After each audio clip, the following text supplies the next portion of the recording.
way is they've kind of shed a lot of that rhetoric because she took down her pronouns.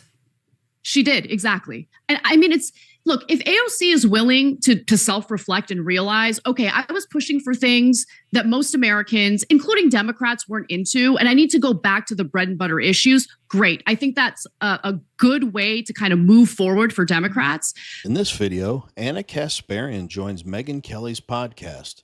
Anna Kasparian and Megyn Kelly play a clip from the Andrew Schulz interview with Bernie Sanders. With that, let's see what Anna Kasparian and Megyn Kelly have to say. On the subject of the Dems, Bernie, the Medicare prices and the prescription drugs, he went on the Flagrant podcast recently with our pal Andrew Schulz, and they had a really interesting discussion.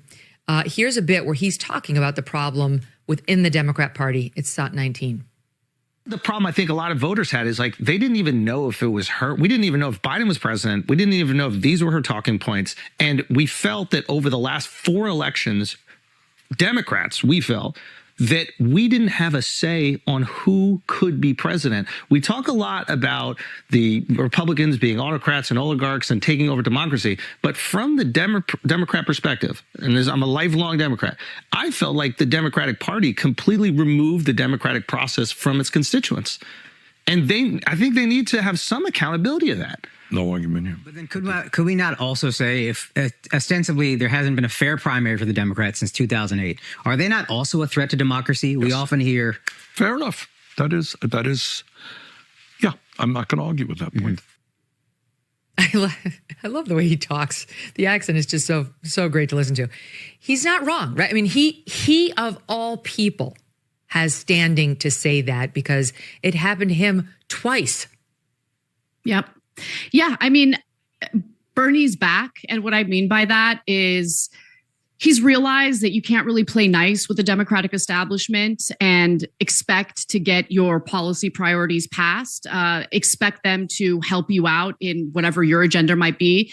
And, 2015, 2016 Bernie, when he was running in the 2016 race, was a little different from 2020 Bernie. And what I mean by that is as soon as the Democratic establishment saw an economic populist like Bernie Sanders gain the kind of momentum he did, they cynically used identity politics to crush him.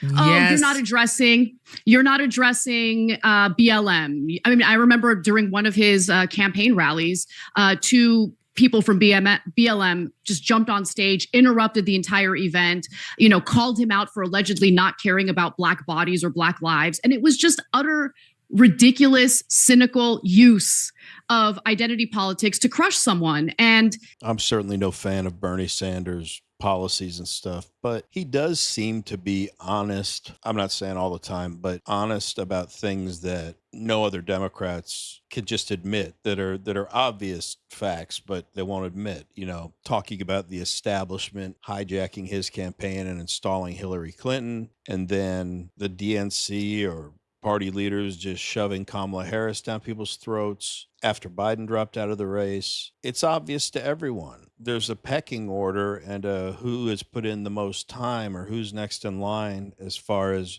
who gets a shot at the presidency. And that's not decided by the voters.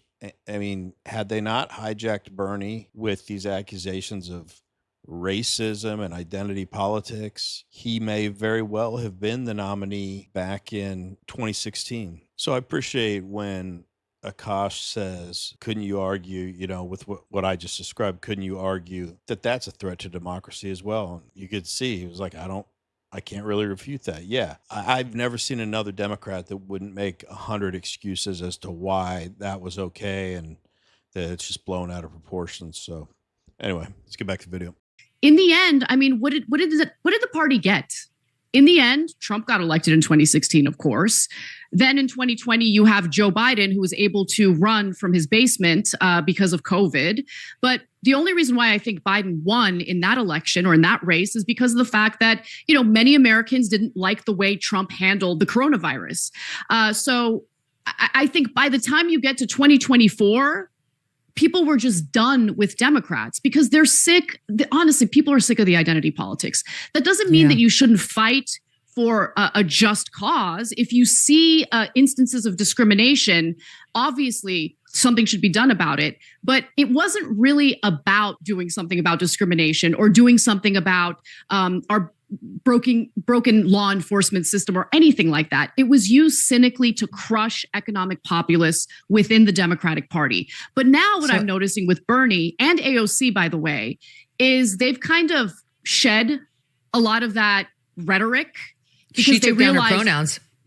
She did, exactly. And I mean, look, if AOC is willing to self-reflect and realize, okay, I was pushing for things that most Americans, including Democrats, weren't into, and I need to go back to the bread and butter issues, great. I think that's a good way to kind of move forward for Democrats. But I mean, she needs a long runway to kind of rebrand herself as an economic populist, similar to who Bernie Sanders is. Here he is speaking to some of these issues that you just outlined. Here's SOT 20. We have a question we want to ask about what happened to you in 2016 with this Bernie Bros movement, where your followers are seeing they have a racism problem, a misogyny problem. Do you think that's a super PAC thing behind that? That was the Democratic establishment. That was the. Wow.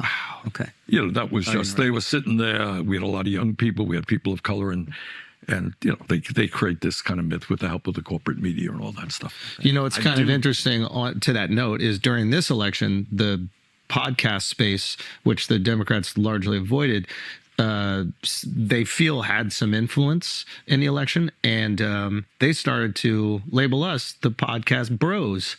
And said that we were sexist and we were racist and bigoted. It's almost like it's the exact same strategy to get you out of there. Yeah, that's what the liberal elite China does. If you like watching videos like this one, like and subscribe. We'd really appreciate it. Let's get back to the video. And then I'll give you one more because he followed up on no one wants to keep doing this identity politics thing anymore in SOT 21. And then you get to what we call identity politics. Yeah. That you're black, you're wonderful, you're tremendous, you're gay, you're the greatest human being on earth. Yeah. And rather than say, what do you stand for? Exactly. Gay, that's fine, who cares? Yeah. But what do you stand for? Yeah. Is every gay person brilliant and wonderful and great? No, of course not. Everybody's a human being. Yeah. So the issue is what you stand for, which gets you back to what we discussed earlier, class politics, in the sense of which side are you on? Are you going to stand with working families? Are you going to raise the minimum wage to a living wage or not? Are you going to fight to guarantee health care to all people or not? Are you going to demand that the wealthiest people start paying their fair share of taxes or not? Those are the issues. And no one cares what color you are, what your gender is, et cetera, et cetera. I mean, this is stuff you guys already know. Identity politics is one of the many reasons that people are leaving the Democrat Party. It really does surprise me that Bernie so willingly admits this. And I really like when he said, if you're black or gay, you're wonderful. And he's like, you're black or gay, that's cool. But what do you stand for? So, I'm sorry. He is echoing the conservative message there. We always look at people based on their character. And I don't say that corny. I just don't know another way to say it. If I meet you, I'm not thinking about the color of your skin. We talk, and we're either going to get along and be really, really good friends, or maybe we'll be acquaintances. Maybe we just won't click and we're not interested really in hanging out. Or maybe one of us is just a dick and doesn't like the other person. That's not racism. You know what I mean? And isn't it crazy that it's an actual story that AOC took down her pronouns off her Twitter profile or whatever? I mean, if that's a big deal for her, and they're literally sitting there talking about how everyone can't stand identity politics. So Bernie says that, smart thing to say, but he's touring the country in private jets, whining about the environment with one of the queens of identity politics. So how are they going to square that if they build more momentum down the road? Let's wrap up the video. Go ahead, Anna. No, well said. Well said. That's the Bernie Sanders that I supported in 2015 and 2016. I also voted for him in the primaries in 2020. But by then, he had allowed the Democratic establishment to essentially tinker with his campaign. So he was kind of paying lip service to the culture warriors who really, in my opinion, don't really give a damn about the causes that they allegedly fight for. They're more interested in having an excuse to go around scolding people and destroying campaigns of politicians that actually want to be public servants, who actually care about working class families in this country. And that was absolutely disgusting that that happened to Bernie in 2016 and to some extent in 2020 as well. But what you heard from Bernie right there, in my opinion, is a winning brand of politics. Americans want to be left alone when it comes to their personal lives, okay? They don't want to be judged because they're living in a traditional conservative household. They don't want to be judged if they happen to be gay and want to marry a partner of the same sex. They just want the government out of their personal lives entirely. But we want to hear from you. What did you guys think about this conversation between Megyn Kelly and Anna Kasparian? Let us know in the comments. Anyway, as always, really appreciate you watching, and we will see you on the next one.